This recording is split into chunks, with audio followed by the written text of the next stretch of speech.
ജോലിയുടെ റാങ്ക് അനുസരിച്ച് മാത്രമാണോ ഇന്ന് വിമുക്ത ഭടന്മാർക്കുള്ള ചികിത്സാ ആനുകൂല്യങ്ങൾ ലഭിക്കുന്നത്? മരണാനുകൂല്യം പോലും വിമുക്ത ഭടന്മാർക്ക് നിഷേധിക്കപ്പെടുന്നുണ്ടോ? കാരണം ഇപ്പോൾ നമ്മുടെ കാര്യങ്ങൾ, പട്ടാളക്കാരുടെ കാര്യങ്ങൾ പറയാനുള്ള ഒരു വേദി ഞങ്ങൾക്ക് കിട്ടുന്നില്ല.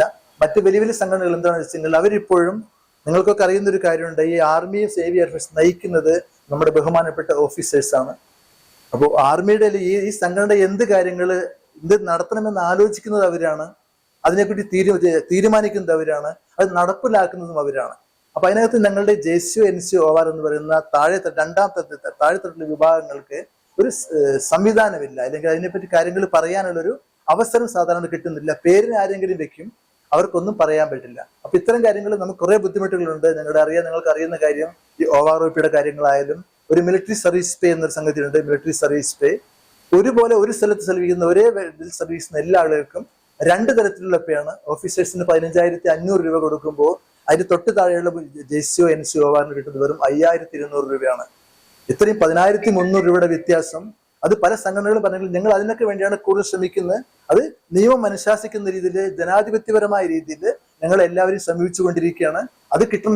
ഈ സംഘടന ഏറ്റവും വലിയ കാതലായ ഉദ്ദേശം തന്നെ ഈ മിലിറ്ററി സർവീസ് പേ എല്ലാവർക്കും തുല്യമായിട്ട് കിട്ടണം. ഇനിയിപ്പോ 15,500 എന്നുള്ള രീതിയിൽ, കാരണം എല്ലാവരും ഒരുപോലെ വർക്ക് ചെയ്യുന്നു, ഒരേ കാറ്റും വെളിച്ചവും ഒരേ സ്ഥലത്തും ജീവിക്കുന്നവർക്ക് ഇത്രയും വ്യത്യാസം എന്ന് പറഞ്ഞു കഴിഞ്ഞാൽ, അപ്പൊ ഞങ്ങളുടെ ബഹുമാനപ്പെട്ട ഓഫീസേഴ്സ്, ഞങ്ങളെ ഇതുവരെ നയിച്ച ഓഫീസേഴ്സ്, അവർ ഞങ്ങൾക്ക് വേണ്ടി ഇത്തരം ഒരു കാര്യം മുൻപോട്ട് പറയുന്നില്ല. അപ്പൊ അത് അവർ പറയാത്തത് കൊണ്ടാണ് ഞങ്ങൾ ഇത്തരം ഒരു സംഘടന രൂപീകരിക്കേണ്ട ആവശ്യം വന്നത്. അതുപോലെ കുറെ കാര്യം, ഇപ്പൊ ECHS ഒരു പുതിയ സിസ്റ്റമാണ്. ആശുപത്രികളിൽ ചെന്ന് കഴിഞ്ഞാൽ ഓഫീസേഴ്സിന് റൂമാണ്, JCOസിന് പകുതി റൂമാണ്, അതിന് താഴെകളുള്ളവർക്ക് റൂമില്ല. അപ്പൊ ഇതൊക്കെ നമ്മൾക്ക് ഇന്നും ഈ പുതിയ കാലഘട്ടത്തിൽ ഇത്രയും ലോകം മുൻപോട്ട് പോയി, രാജ്യം ഇത്രയും മുന്നിലെത്തി കഴിഞ്ഞിട്ട് ഇത്തരം വിഭാഗീയത അല്ലെങ്കിൽ ഇത്തരം ഒരു വിവേചനം അത് ഒഴിവാക്കി കിട്ടേണ്ടതാണ്. കാരണം നമ്മൾ ഓഫീസേഴ്സ് ആയാലും പുറത്ത് വിട്ട് കഴിഞ്ഞു കഴിഞ്ഞാൽ, സർവീസ് വിട്ട് കഴിഞ്ഞാൽ അവിടെ ഓഫീസർ JCO NCO എന്നില്ല, അവരെല്ലാവരും വെറ്ററനാണ്, വിമുക്ത ഭടനാണ്. അത് മുകളിൽ നിന്ന് താഴത്തേക്കായാലും. പക്ഷെ ഇപ്പോഴും ആ വിവേചനം സർവീസായാലും പുറത്തായാലും തുറന്നുകൊണ്ടിരിക്കുകയാണ്.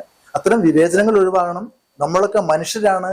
മാനവികത ഉൾക്കൊണ്ടുകൊണ്ട്, നമ്മളൊക്കെ ഒന്നായി കണ്ടുകൊണ്ട് എല്ലാവരും ഒരുപോലെ കാണാൻ ഇവർക്ക് കഴിയണം. വർഷങ്ങൾ രാജ്യസേവനം ചെയ്ത് നാട്ടിലെത്തുന്ന വിമുക്ത ഭടന്മാർ ഇന്ന് നേരിടുന്ന പ്രധാന പ്രശ്നം തൊഴിൽ തന്നെയാണ്. എന്തുകൊണ്ട് വിമുക്ത ഭടന്മാർ സെക്യൂരിറ്റി ജീവനക്കാരായി മാത്രം ജോലി ചെയ്യാൻ നിർബന്ധിതരാകുന്നു? അപ്പോൾ ഇത്തരം കാര്യങ്ങളിൽ നമ്മളെ അപമാനിക്കുന്ന ഒരു ജവാൻ എന്ന് പറയുന്നത്, അത്രയധികം നമ്മുടെ രാജ്യത്തിന് ജീവത്യാഗം ചെയ്യിച്ച നല്ല സമയങ്ങൾ മുഴുവൻ രാജ്യത്തിന് വേണ്ടി കൊടുത്ത് അവസാന കാലഘട്ടങ്ങളിലാണ് നാട്ടിൽ വന്ന് സെറ്റിൽ ആകുന്നത്. അപ്പൊ ആ സമയത്ത് നമുക്ക് കിട്ടുന്ന ബഹുമാനങ്ങളും അർഹതപ്പെട്ട അംഗീകാരങ്ങളും ഒക്കെ നമുക്ക് കിട്ടണം. അപ്പൊ അത് മറ്റുള്ള സംഘടനകൾ ചെയ്യാത്തത് കൊണ്ട് നമ്മൾ അതിന് മുൻപോട്ട് ഇറങ്ങി നടക്കുന്നു.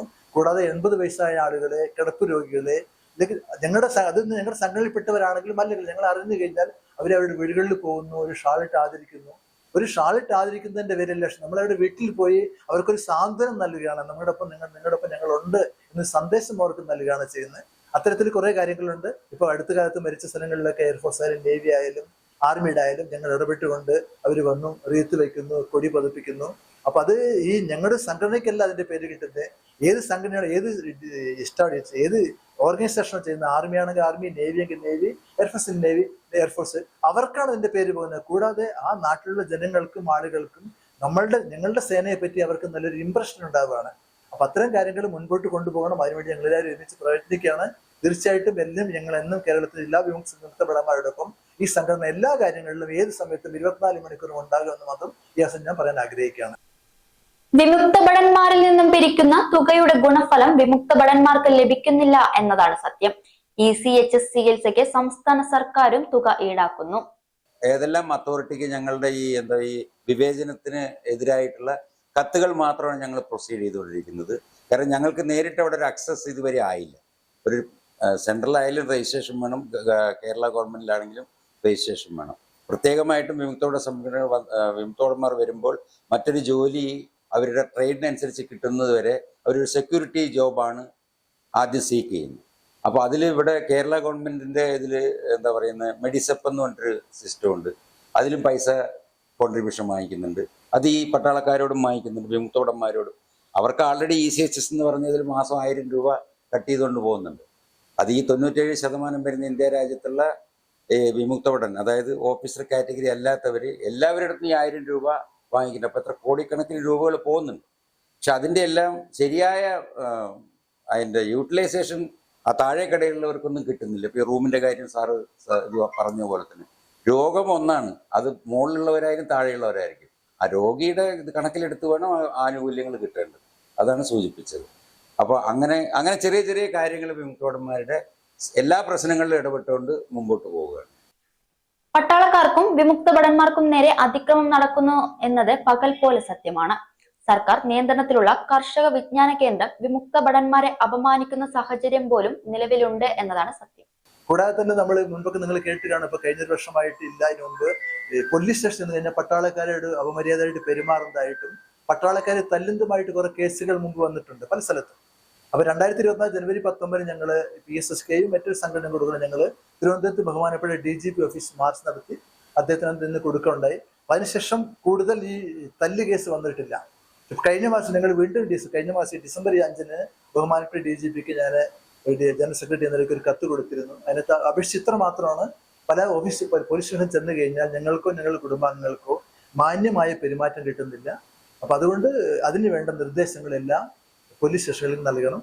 കൂടാതെ വളരെ ഇമ്പോർട്ടൻ്റ് ആയ ഒരു കാര്യം, ഈ പോലീസുകാരുടെ ട്രെയിനിങ് സമയത്ത് 1 മണിക്കൂറെങ്കിലും ഇന്ത്യൻ ആർമി, നേവി, എയർഫോഴ്സ് എന്താണ്, അവർ രാജ്യത്തിന് സേവനം എന്താണെന്ന് അവർക്കൊരു ക്ലാസ് കൊടുക്കണമെന്ന് പറഞ്ഞിരുന്നു. അപ്പൊ ഇന്ന് വളരെ നല്ല റെസ്പോൺസ് കിട്ടിയിരിക്കുന്ന എല്ലാ ജില്ലാ പോലീസ് സൂപ്രണ്ട് ഓഫീസർമാരിൽ നിന്നും DIGമാരിൽ നിന്നും നമുക്ക് പലതരം കത്ത് വന്നിട്ടുണ്ട്. അത്തരം സംഭവങ്ങൾ ശ്രദ്ധയിൽപ്പെട്ടിട്ടില്ല.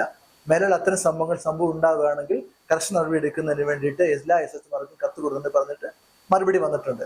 അപ്പൊ അത്തരത്തിൽ ജവാനും പ്രതിക്കുന്ന ഓരോ കാര്യങ്ങളിലും നമുക്ക് തന്നെ പല രീതിയിലും, അതിലും ഏറ്റവും വലിയ തമാശ വലിയ വേറൊരു കാര്യം, തൃശ്ശൂർ ഒരു അഗ്രികൾച്ചർ ഫാമിൽ അവരൊരു കോഴിക്ക് പേരിട്ടു ജവാൻ കോഴി എന്ന്. എന്നിട്ട് അതിനകത്ത് കൊടുത്തിരിക്കുന്ന പരസ്യം, ഈ കോഴിമുട്ട കഴിച്ചു കഴിഞ്ഞാൽ ഉത്തേജക ശക്തി കൂടും എന്ന് പറഞ്ഞിട്ട് അപമാനിക്കുന്ന രീതിയിലൊരു നോട്ടീസ് വന്നു. നമ്മുടെ ശ്രദ്ധയിലെത്തിപ്പെട്ടു. ഞാൻ അദ്ദേഹത്തിന് ഡിഫർമേഷൻ നോട്ടീസ് കൊടുത്തു. അദ്ദേഹം തെറ്റ് പറഞ്ഞുകൊണ്ട് തിരിച്ചു വീണ്ടും നമുക്ക് കത്ത് തന്നു, അവരെ നോട്ടീസ് പിൻവലിച്ചു. സൗജന്യ വൈഫൈ കണക്ഷൻ അങ്ങനെ വരാൻ വഴിയില്ലല്ലോ. ഫ്രീ മോഡം ഇൻസ്റ്റലേഷൻ ചുമ്മാ. സത്യാടോ, എന്റെ വീട്ടിൽ ഈ കണക്ഷനാ. തന്നെയും വിശ്വാസമില്ല.